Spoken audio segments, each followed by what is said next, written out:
السلام علیکم۔ آج کی اس ویڈیو میں ہم آپ کو رمضان المبارک میں ہونے والے واقعات کے بارے میں بتائیں گے۔ اس ویڈیو کو 3 حصوں میں ڈیوائیڈ کیا گیا ہے۔ آج ہم اس ویڈیو کے پارٹ 1 کو سٹارٹ کریں گے، لیکن ہمیشہ کی طرح ویڈیو کا باقاعدہ آغاز کرنے سے پہلے ویلتھ آف انفارمیشن کے تمام دیکھنے اور سننے والوں کو محمد احسن کی طرف سے السلام علیکم۔ ایک رمضان کے واقعات۔ نمبر 1، صحف ابراہیم کا نزول۔ مسند احمد میں حضرت واصلہ بن العاشقہ سے روایت ہے کہ رمضان المبارک کی پہلی تاریخ کو اللہ تعالیٰ کے جلیل القدر پیغمبر خلیل اللہ حضرت ابراہیم علیہ السلام کے صحیفے نازل ہوئے۔ نمبر 2، رمضان کے روزوں کی ابتدا۔ اسلام کا تیسرا اہم رکن روزہ ہے۔ یکم رمضان 2 ہجری کو مسلمانوں نے شریعت محمدی صلی اللہ علیہ وآلہ وسلم کے تحت پہلا روزہ رکھا۔ نمبر 3، مصر میں اسلامی فتوحات کا دخول۔ یکم رمضان سن 20 ہجری کو حضرت عمر رضی اللہ تعالیٰ عنہ کے دور خلافت میں جلیل القدر صحابی حضرت عمرو بن العاص مصر میں فاتح کی حیثیت سے داخل ہوئے اور مصر اسلامی مملکت کا حصہ بن گیا۔ نمبر 4، ابو علی سینا کا انتقال۔ یکم رمضان المبارک 428 ہجری کو شیخ الرئیس کے نام سے معروف اہم ایرانی نجومی، فلسفی، ریاضی دان اور طبیب ابو علی سینا کا 58 برس کی عمر میں ایران کے مغربی شہر ہمدان میں انتقال ہوا۔ ابن سینا کے معاصر دانشوروں کے نظریات پر ان کے افکار کا گہرا اثر ہوا، جس کا سلسلہ صدیوں تک جاری رہا۔ ابن سینا کی متعدد اور بیش بہا کتب میں شفا، قانون اور دانش نامہ علیہ خاص طور سے قابل ذکر ہے۔ نمبر 5، ابن خلدون کی پیدائش۔ یکم رمضان المبارک 732 ہجری کو تیونس کے معروف سیاستدان، مورخ اور ماہر سماجیات ابن خلدون پیدا ہوئے۔ ابن خلدون کی زندگی کو 3 حصوں میں تقسیم کیا جا سکتا ہے۔ پہلا حصہ انہوں نے مختلف علوم کی تحصیل میں گزارا، دوسرے حصے میں سیاست میں بھرپور حصہ لیا اور اس دور میں وہ ملک کے بہت سے سرکاری عہدوں پر فائز رہے۔ پھر وہ آہستہ آہستہ سیاست سے الگ ہو گئے اور درس و تدریس اختیار کر لی۔ یہ زمانہ ابن خلدون کی زندگی کے تیسرے حصے کا آغاز تھا۔ ابن خلدون کی کتاب مقدمہ کو فن تاریخ کی پہلی باقاعدہ علمی تصنیف قرار دیا جاتا ہے اور اسی وجہ سے اسے فلسفہ تاریخ کا بانی سمجھا جاتا ہے۔ دوسرے رمضان کے واقعات۔ نمبر 1، سیدہ فاطمہ رضی اللہ تعالیٰ عنہ اور حضرت علی رضی اللہ تعالیٰ عنہ کی شادی۔ 2 رمضان المبارک 2 ہجری کو نبی اکرم صلی اللہ علیہ وآلہ وسلم کی سب سے چھوٹی صاحبزادی حضرت فاطمہ رضی اللہ تعالیٰ عنہ کا نکاح حضرت علی رضی اللہ تعالیٰ عنہ سے ہوا۔ نمبر 2، اموی سلطنت کا زوال اور عباسی سلطنت کا قیام۔ 2 رمضان المبارک 132 ہجری کو عبداللہ ابو عباس دمشق پر قابض ہوا۔ اس طرح سے اموی سلطنت زوال کا شکار ہو گئی اور عباسی سلطنت کا قیام عمل میں آیا۔ 3 رمضان کے واقعات۔ معاہدہ تحکیم۔ 3 رمضان المبارک 37 ہجری کو حضرت امیر معاویہ رضی اللہ تعالیٰ عنہ اور حضرت علی رضی اللہ تعالیٰ عنہ کے درمیان جنگ صفین میں معاہدہ تحکیم یعنی صلح کی کوشش ہوئی۔ یہ کوشش جنگ صفین کے بعد شروع ہو گئی تھی۔ جنگ صفین دراصل 836 ہجری کو لڑی گئی تھی، لیکن عین لڑائی کے دوران میں حضرت امیر معاویہ کے لشکر کی طرف سے قرآن کو حکم یعنی منصف بنانے کا اعلان ہوا۔ چنانچہ یہ جنگ بند کر دی گئی اور مذاکرات کے ذریعے سے مسئلے کا حل نکالنے کا فیصلہ ہوا۔ یوں 3 رمضان المبارک کو دوم الجندل کے مقام پر فریقین کے نمائندوں نے مذاکرات شروع کیے، لیکن کسی نتیجے پر پہنچے بغیر ختم ہو گئے۔ 4 رمضان کے واقعات۔ سلطنت عثمانی کے آخری خلیفہ کی رحلت۔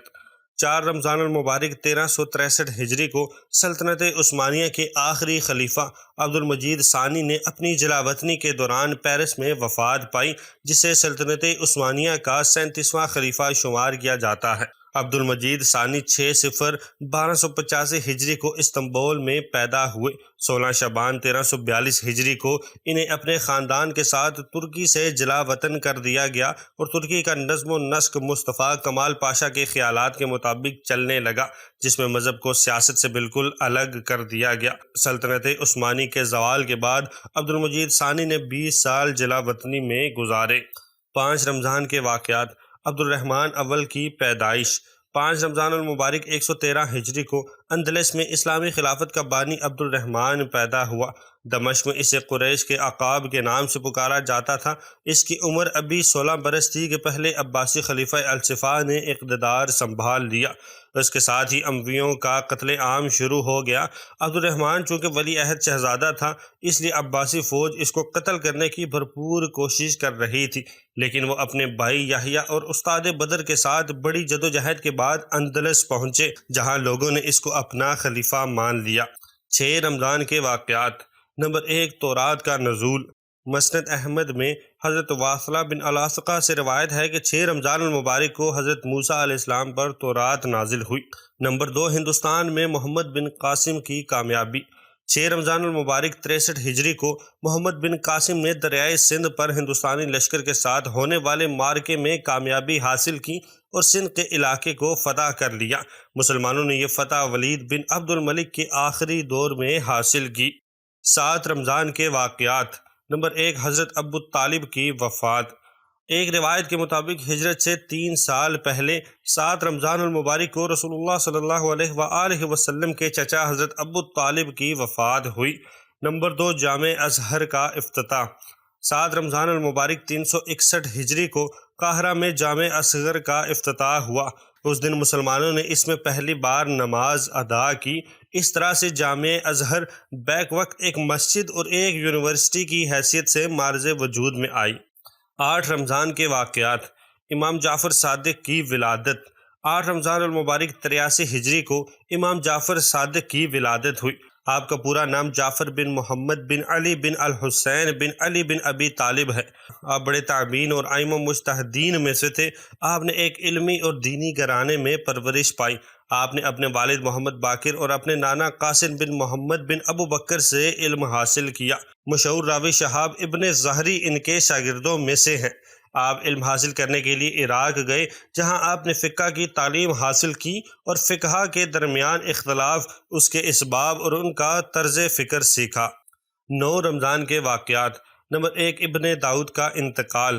9 رمضان المبارک 297 ہجری کو 3 صدی ہجری کے ایک شاعر، ادیب، محدث اور فقیہ محمد بن داؤد ظاہری کا 42 سال کی عمر میں انتقال ہوا۔ داؤد ظاہری شعر، ادب، حدیث اور فقہ میں استاد کی حیثیت رکھتے تھے۔ انہوں نے ادب کے موضوع پر متعدد کتابیں تحریر کی۔ نمبر 2، ماہر فلکیات الغ بیگ کا قتل۔ 9 رمضان المبارک 853 ہجری کو ممتاز ماہر فلکیات الغ بیگ کو قتل کر دیا گیا۔ وہ 16 سال کی عمر میں تیمور کے جانشین مقرر ہوئے۔ تیمور کے برخلاف الغ بیگ کو ملک کی سرحدوں میں توسیع میں کوئی دلچسپی نہیں تھی، بلکہ زیادہ تر تحقیق و مطالعہ میں مشغول رہتے تھے۔ انہوں نے ایک مدرسہ قائم کیا جس میں دیگر موضوعات کے علاوہ علم نجوم خاص طور پر پڑھایا جاتا تھا۔ الغ بیگ کی دیگر کاوشوں میں 828 ہجری میں سمرقند میں قائم کی گئی ایک 3 منزلہ رصد گاہ ہے۔ شمسی نظام کے کچھ سیاروں کے بارے میں الغ بیگ کی تحقیقات کے نتائج آج کی تحقیقات سے زیادہ مختلف نہیں ہیں۔ 10 رمضان المبارک کے واقعات۔ نمبر 1، فتح مکہ کے لیے مسلمانوں کے لشکر کی روانگی۔ 10 رمضان المبارک 8 ہجری کو نبی اکرم صلی اللہ علیہ وآلہ وسلم نے فتح مکہ کے لیے 7,500 مجاہدین کے ساتھ مدینہ سے مکہ کی طرف روانہ ہوئے۔ مدینہ اور مکہ کے درمیان پڑنے والی منزلوں کے ارد گرد کے قبائل کے مسلمان ان میں شامل ہوتے گئے، حتیٰ کہ مکہ کے قریب مر زہران کی منزل تک پہنچتے پہنچتے لشکر کی تعداد 10,000 ہو چکی تھی۔ نمبر 2، حضرت خدیجہ رضی اللہ تعالیٰ عنہ کی وفات۔ بعثت کے 10ویں سال 10 رمضان المبارک کو رسول اکرم صلی اللہ علیہ وآلہ وسلم کی شریک حیات حضرت خدیجہ رضی اللہ تعالیٰ عنہ نے مکہ میں وفات پائی۔ آپ قریش کی دولت مند اور نامور خاتون تھی اور بعثت سے 15 سال قبل رسول اکرم صلی اللہ علیہ وآلہ وسلم کی زوجیت میں آئی تھی۔ حضرت خدیجہ رضی اللہ تعالیٰ عنہ پہلی خاتون تھی جو رسول اکرم صلی اللہ علیہ وآلہ وسلم پر ایمان لائی اور ایمان لانے کے بعد پوری قوت کے ساتھ دین اسلام کی ترویج میں اپنا کردار ادا کیا۔ آپ نے اپنی تمام دولت و ثروت دین الہی کی ترویج و اشاعت کے لیے رسول اکرم صلی اللہ علیہ وآلہ وسلم کے حوالے کر دی اور ہمیشہ آپ صلی اللہ علیہ وآلہ وسلم کی مددگار رہی۔ رسول اللہ صلی اللہ علیہ وآلہ وسلم کی تمام اولاد جو شعور کی عمر کو پہنچی، سیدہ خدیجہ رضی اللہ تعالیٰ عنہ ہی کے بطن سے تھی۔ یہ تھے رمضان المبارک میں ہونے والے واقعات۔ اس ویڈیو کا پارٹ 2 اینڈ پارٹ 3 دیکھنے کے لیے چینل کو لازمی سبسکرائب کر لیں۔ ملتے ہیں اگلی ویڈیو میں، تب تک اپنا بہت سارا خیال رکھیے گا۔ اللہ حافظ۔